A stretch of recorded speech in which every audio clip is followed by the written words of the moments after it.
한 것을 생각합니다.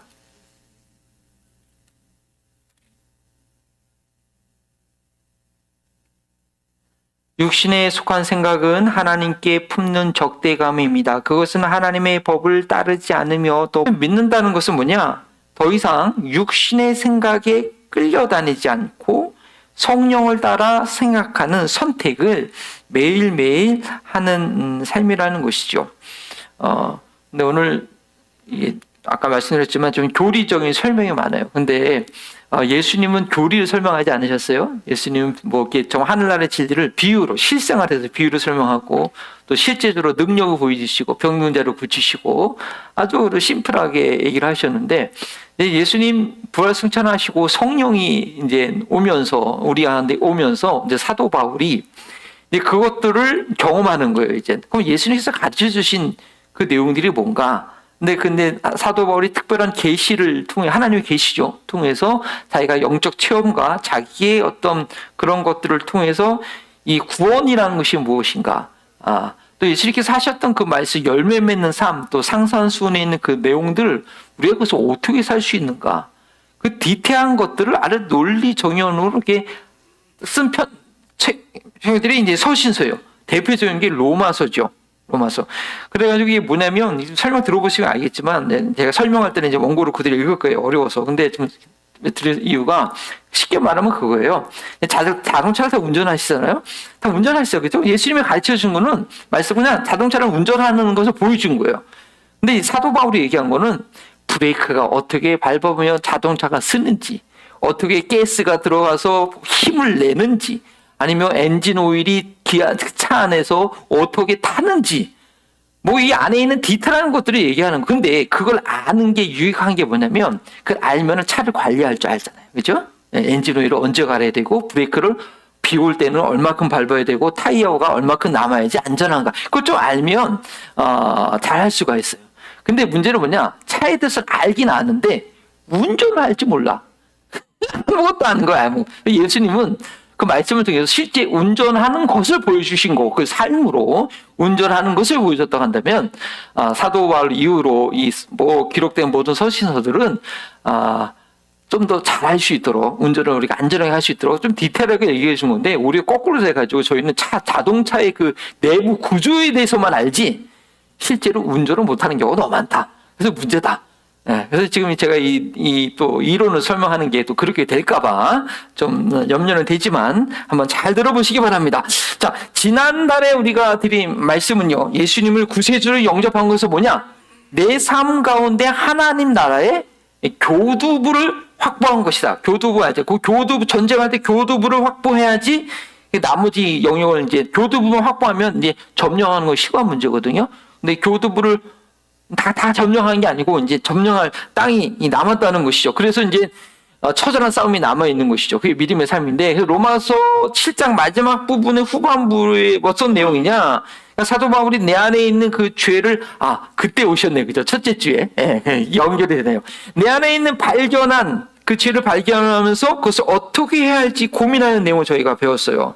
근데 그 답이 참 싱거웠잖아요. 뭐예요? 내가 육신으로는 죄의 법을 섬기고 마음으로는 하나님의 법을 섬긴다. 그리고 끝내버려요. 로마서 7장 마지막에. 너무 싱거워. 그러면 이거 내가 계속 육신으로 죄의 법을 섬겨야 되네? 그렇게 그런 아쉬운 생각을 주는 그런 내용이었습니다. 근데 지난주 설교의 그 소주제가 교두부였다는 것처럼 그것은 완성이 아니라 과정 중에 있는 현실을 보여주는 것이죠. 그러면 그 현실을 우리가 어떻게 감당해야 되는가? 그것이 이제 8장의 내용이에요. 오늘 바로 그 과정의 현실에 우리가 어떻게 그걸 해야 되는지 알려주는 내용이죠. 그래서 오늘 설교의 핵심 주제는 다음과 같습니다. 한번 읽어볼까요? 구원의 과정은 성령을 따라 생각하는 삶이다. 오늘 본문 가운데 생각이라는 단어가 많이 나옵니다. 그리고 우리가 생각을 잘 적용할 수 있어야 돼요. 육신으로는 죄의 법을 섬길 수밖에 없기 때문에 육신으로는 죄의 법을 섬길 수밖에 없기 때문에 육신에 머물러 있는 것이 아니라 마음으로 하나님을 섬길 수 있도록 성령 안에서 생각해야 된다는 거예요. 근데 사실 예수님의 가르침 보면 뭐 육신은 죽고 육신으로는 죄의 법을 성인다. 뭐 이런 거 얘기한 적 없어요. 예. 근데 이제 우리가 영성의 삶을 이해하다 보니까 이런 식으로 표현하는 거죠. 단지 예수님이 얘기한 것은 너희 안에 있는 것이 밖으로 나온다. 그게 지저분한 거다. 뭐 그런 거 정도 얘기하셨지, 뭐 이런 설명 없죠. 그러나 이거는 상당히 우리 안에 있는 어떻게 죄가 역사하고 어떻게 거룩한 삶을 살 수 있는가를 이제 이런 단어로 설명하는 거예요. 근데 무엇이 성령을 따라 생각하는 삶인지 오늘 말씀을 통해서 분별하고 또 실행할 능력을 얻게 되시길 바랍니다. 7절 마지막 절에 좀 애매함과 다르게, 마지막 절에 애매함과 다르게 8장 1절은 확신에 찬 선언으로 시작합니다. 무엇이죠? 우리 8장 1절 말씀을 다 같이 한번 읽어보겠습니다. 시작. 그러므로 그리스도 예수 안에 있는 사람은 정죄를 받지 않는다. 예수 안에 있는 자들은 무죄 선언, no guilty, 무죄 선언이 된다는 거예요. 이 무죄 선언은 우리의 양심을 자유하게 할 뿐 아니라 하나님 앞에 당당히 나아갈 수 있는 용기를 줍니다.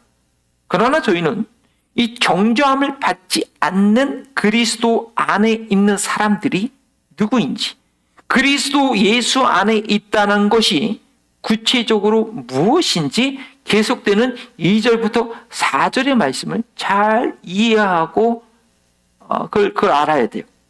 1절만 가지고 복음을 전하면 복음의 내용의 처음만 말하는 것이고 중간 중요한 과정을 알려주지 않아서 복음의 내용을 변질시키는 그런 결과가 됩니다.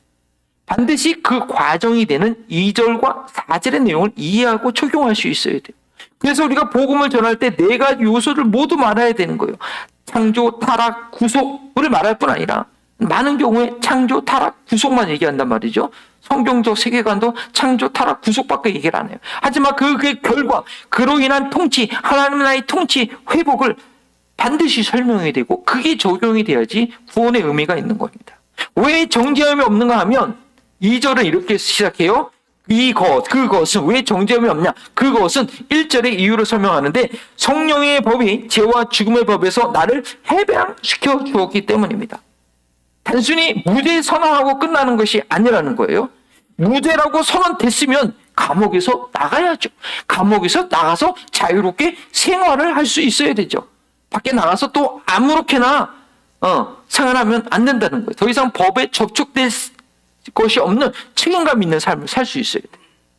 미국에서 한 번 수감된 사람들이 3년 안에 다시 재수감되는 퍼센티지가 한 40% 정도 된다고 그래요.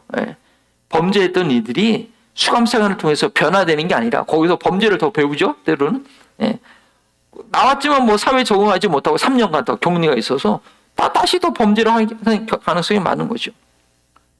복음은 단순히 너 더 이상 죄인 아니야, 다 용서받았어 라고 선포하는 것으로 끝나지 않는다라는 거예요.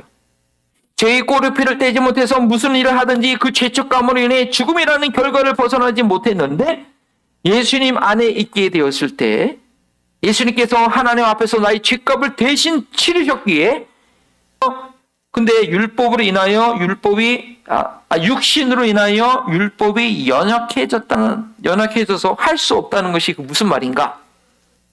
자, 율법은 선한 의도를 가지고 있습니다. 이것을 로마서 지금 2장부터 7장까지 있는 그 전반적인 내용을 다시 설명드리는 거예요. 율법은 선한 의도를 가지고 있어요. 이것이 저것이 이렇게 해야 돼요. 저렇게 살아야 돼요. 이것이 하나님이 기쁘시게 해드리는 일이에요. 이것이 하나님의 뜻입니다. 뭐 성경에 너무 분명히 율법에 기록되어 있습니다. 그러나 아무리 좋은 것을 알려주어도 육신은 그 하나님의 거룩함을 감당할 능력이 없다는 거예요. 그래서 육신 앞에서는 율법이 그냥 힘이 없어요. 연약해져 버리는 거예요. 아무리 거룩한 말씀도.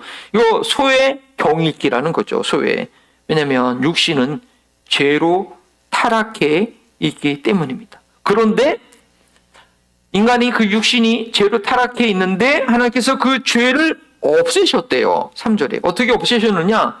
예수님을 죄 있는 육체의 모습으로 보내셔서 그 육체의 죄를 정하신 후에 예수님께서 그 죄의 몸을 지고 십자가에 죽으심으로 죄를 없애셨다는 거예요. 이것이 육신에 있는 죄를 없앴다는 편입니다. 근데 이거는 이제 다른 성경 구절과 잘 봐야 돼. 그렇다고 예수님이 죄가 있는 것이냐? 그건 아니고요.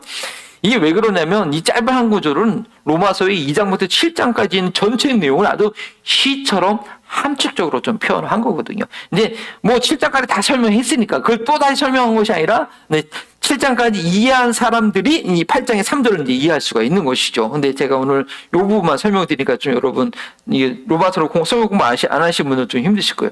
그래서 이 내용을 좀 더 설명해 보면 예수님 안에 있는 자들은 육신이 예수님과 함께 죽은 자들이라는 거예요. 죽은 자들. 예수님이 십자가에서 예수님이 죄를 지고 십자가에서 죽으셨기 때문에 예수님 안에 있는 자들은 그 안에 있는 죄도 죽었다는 거예요. 그래서 4절에 그래서 또 설명 그것은 왜 그랬느냐? 그것이 시작하면서 어떻게 그렇게 죽었기 때문에 우리가 육신을 따라 살지 않고 성령에 따라 살 수 있게 됐다는 것입니다. 육신 가운데 있으면 율법이 아무리 좋은 내용으로 잔술을 해도 육신의 무능함으로 인해서 우리를 개선하지 못합니다. 얘기한다고 좋은 얘기한다고 지금 좋은 얘기 하나님을 듣는다고 여러분들의 삶이 변화가 안 된다는 거예요. 성령이 아니고서는 얘기한다고 되지 않는다는 거예요. 그러나 하나님께서 가능하게 하셨는데 육신의 죽음으로 그 육신의 죽음으로 성령을 따라 살게 하셨고, 근데 더 중요한 건 뭐냐면요. 성령이 더 이상 육신을 따라 살지 않고 성령을 따라 살게 하셨는데 그 결과는 무엇을 이루게 한다? 4절 말씀. 율법의 요구를 이루게 한다는 거예요. 자, 4절 말씀 중요한 말씀 한번 읽어봅시다. 시작.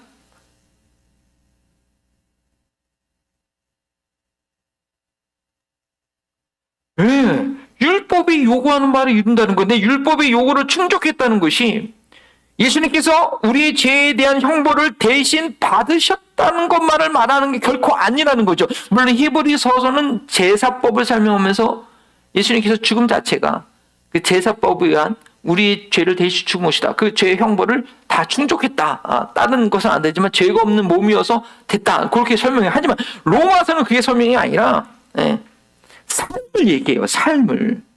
여기서 말하는 것은 삶이에요. 성령을 따라 사는 우리가 율법의 요구를 이룬다. 이건 무슨 말이냐? 율법의 내용 원하는 그 거룩한 삶을 우리가 살 수 있게 됐다는 거예요.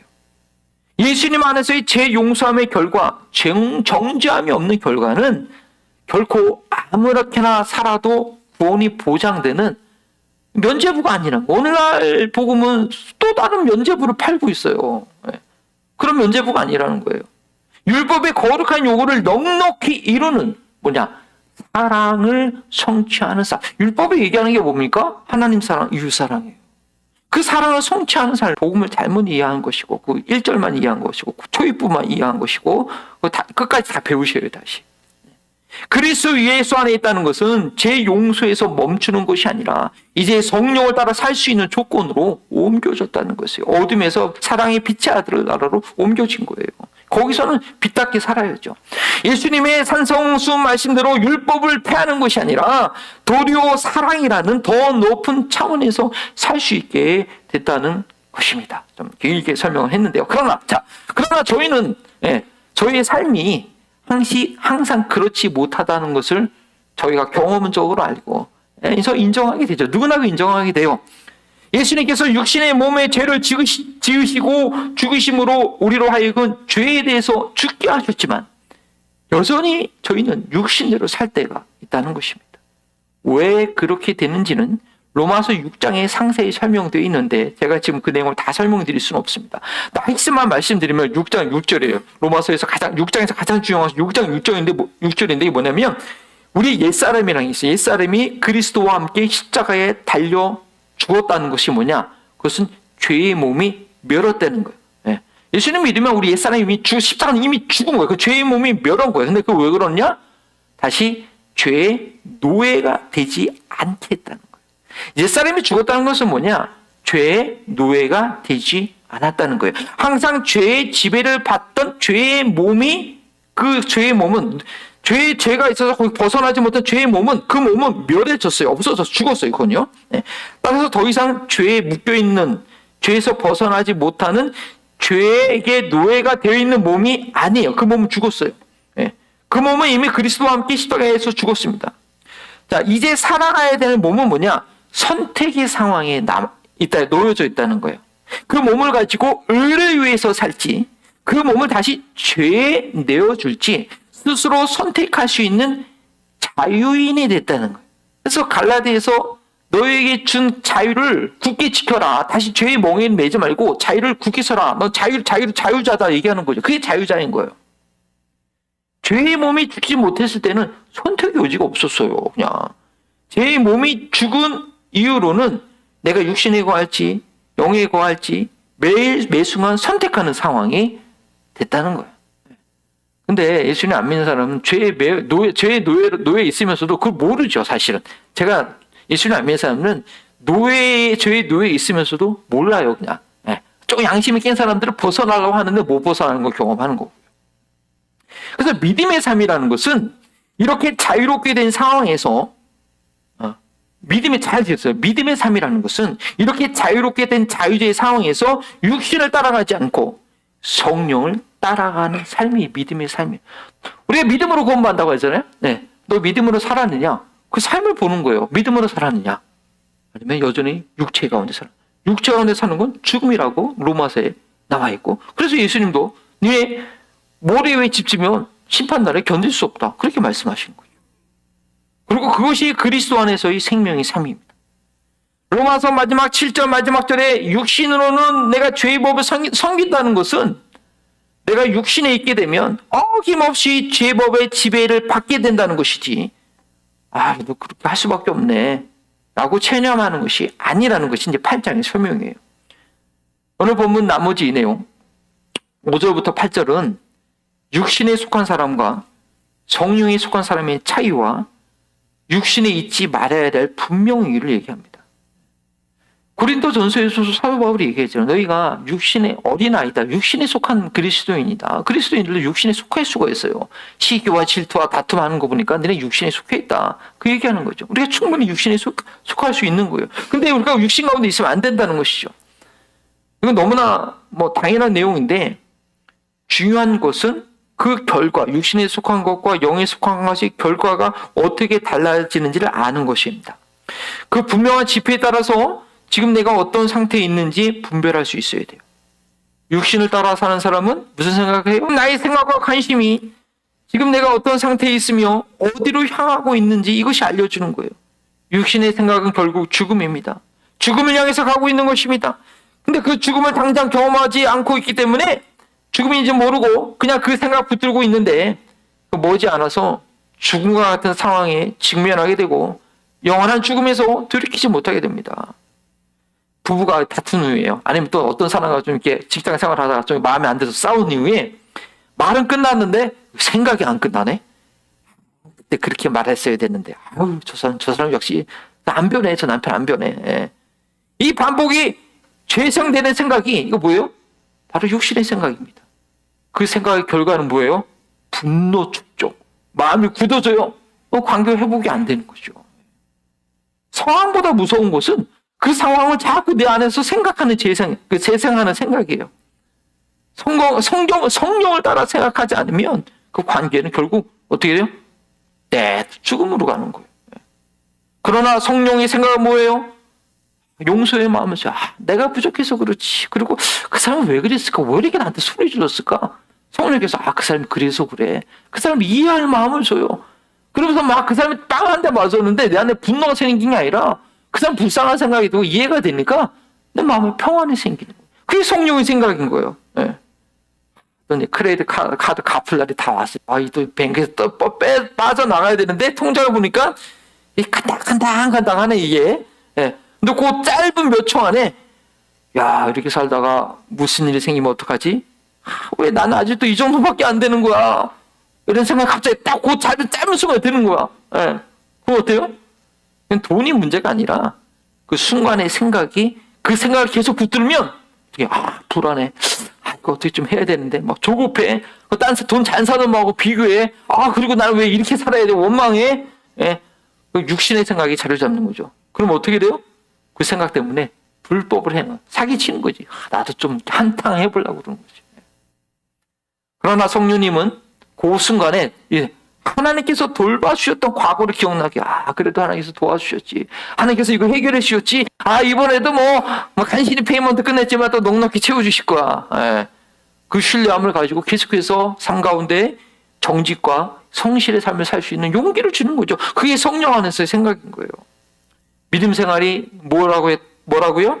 예수 그리스도와 함께 십자가에서 나의 옛사람이 죽어서 죄의 노예 상태에서 벗어난 후에 자유로운 선택을 할 수 있는 그 자유자에서 육신을 선택하지 않고 매 순간 성령을 따라 사는 삶이 바로 그 믿음의 삶입니다. 육신 가운데 있는 상태를 내가 발견하면 빨리 돌이켜야 돼요. 예. 마음속에 평안이 없고 불안하고 의심이 올라온다고 있으면 내가 뭔가 지금 세속의 영향을 받은 거예요. 예. 너무 드라마를 많이 봤던가 아니면 너무 세속적인 사람하고 놀았던가 지금 세속의 영향을 받은 거예요. 예. 어쩌면 내 자체가 뭔가 하나님이 기뻐하지 않은 선택을 지금 내가 하고 있는 거예요. 그러니까 자꾸 마음이 불안하죠. 그게 분별이 되는 거예요. 그 생각을 내려놔야 돼요. 그 계획을 내려놔야 돼요. 마음에 평안이 없는데 그거 계속 붙들고 있으면 육신의 생각 가운데 있는 것입니다. 그리고 그 마지막은 돌이킬 수 없는 관계가 됩니다. 육신의 일은 분명합니다. 성령의 열매보다 육신의 일은 금방 더 쉽게 볼 수 있어요. 자, 갈라디아서 말씀이죠.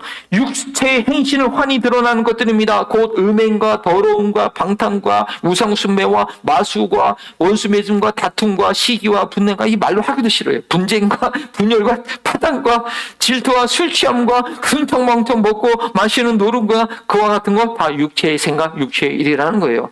죄의 노예 가운데 있는 사람들은요, 이런 것들이 당연하고 그러한 방탕이 그들의 삶이며 그들이 추구하며 그로 인해서 매 순간 지옥의 삶이죠. 제가 역말하면서 안 믿는 분들을 이제 많이 만나게 되는 처음 만났는데 이렇게 대화하다 보면 다 술 먹는 얘기야. 의사 선생님도 판사 선생님도 교수님도 저녁이면 부부가 앉아서 죄송하네 이거 다 되게 불쌍한 거잖아. 다 맥주 술 이게 아니면 인생이 재미가 없어. 어떻게 목사님 술 안 먹고 어떻게 얘기를 해요? 술 취하는 거예요. 근데 그들에게 너무 당연해 그게. 그리고 그런다고 문제가 해결되나요? 삶이 지옥이죠. 근데 죄의 몸이 죽은 이들도 잘못하면 술 취하게 되고 또 음행하게 되고 음란하게 되고 싸우고 원수 짓고 막 미워하게 되고 우리도 마찬가지라는 거예요. 우리도. 근데 다른 게 뭐냐? 우리는 거기서 빠져나올 수 있고 이거 잘못된 거구나. 이게 당연한 게 아니고 이러면 안 되지. 그 할 수 있는 선택의 여지가 우리 가운데 있다라는 것입니다. 그래서 우리는 이런 육체의 일에 다시 빠지지 않도록 늘 성령의 인도하심 따라 살라고 로마서서 마찬가지로 갈라디아서도 이렇게 권면하고 있는 거예요. 성령 보이는 것 같아. 우리 이제 그래야지 우리 믿음이 성장하는 거예요. 근데 이게 열매라고 표현한 것은요 단번에 드러나지 않기 때문입니다. 시간이 필요한 거예요.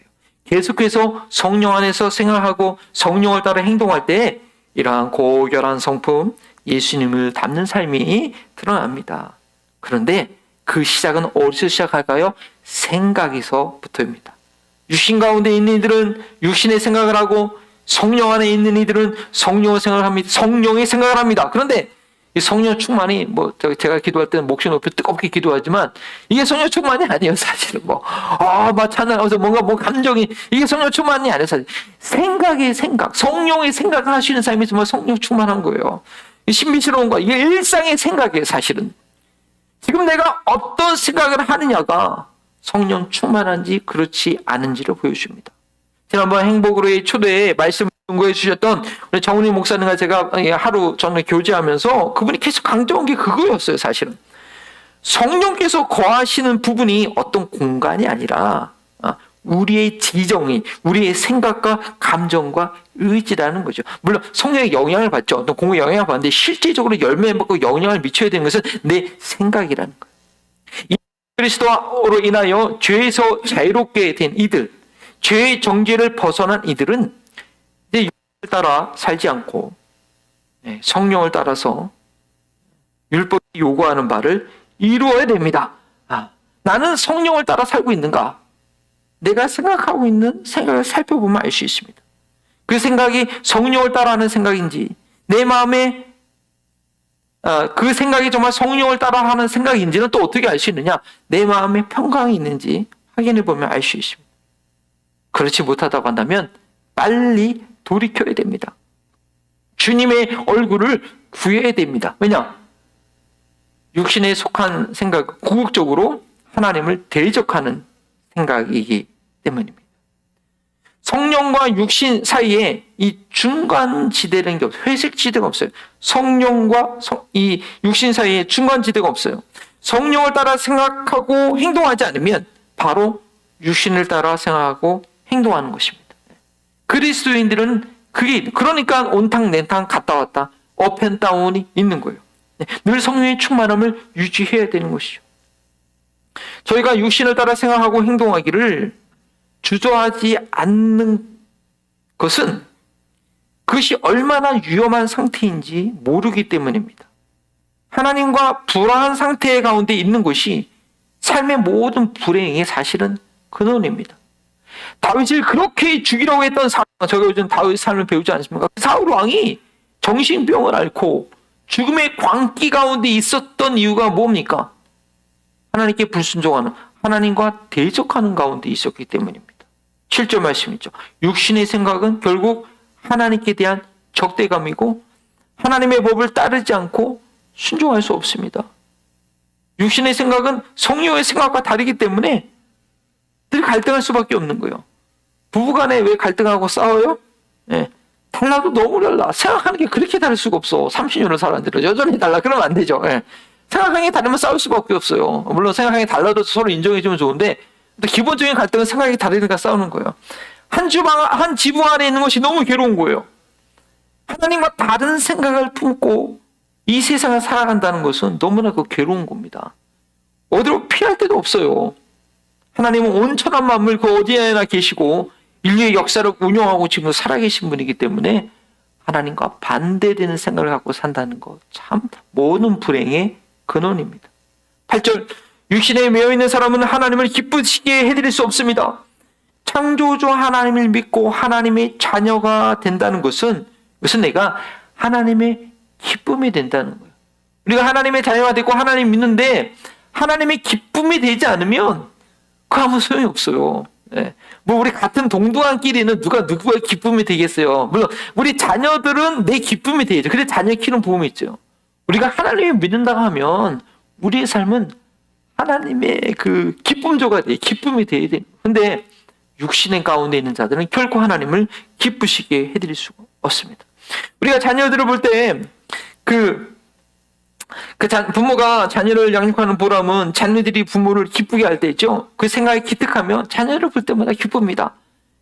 자녀가 부모를 기쁘게 하면 부모는 더욱더 자녀를 위해서 모든 걸 다 해주고 싶죠. 당연히 해줘야 되지만 그 말 안 듣고 생각이 그거는 하나 더 주고 더 숨겨놓잖아요. 자녀가 부모를 기쁘게 하면 더 주는 거예요. 우리 마찬가지입니다. 우리가 하나님을 기쁘시게 해드릴 때 우리 삶 가운데 기쁨이 있고 풍성함이 있는 것입니다. 하나님의 자녀가 됐다는 것, 우리 하나님의 기쁨이 돼야 돼요. 그러나 육신의 생각을 하고 있으면 하나님과의 갈등 관계로 들어가게 되고 삶은 아무 기쁨이 없는 우울증, 피폐해지는 거예요. 육신의 생각을 물리쳐야 돼요. 물론 이 우울증은 좀 브레인의 호르몬의 문제가 생겨가지고 자기 생각을 스스로 통제 못하는 그런 좀 심각한 병이긴 하지만, 근데 그 회복이 분별할 수 있는 사람입니다. 버려야 하는 것은 저희의 선택입니다. 육신의 생각을 버리는 것은 성령으로 생각할 때 가능합니다.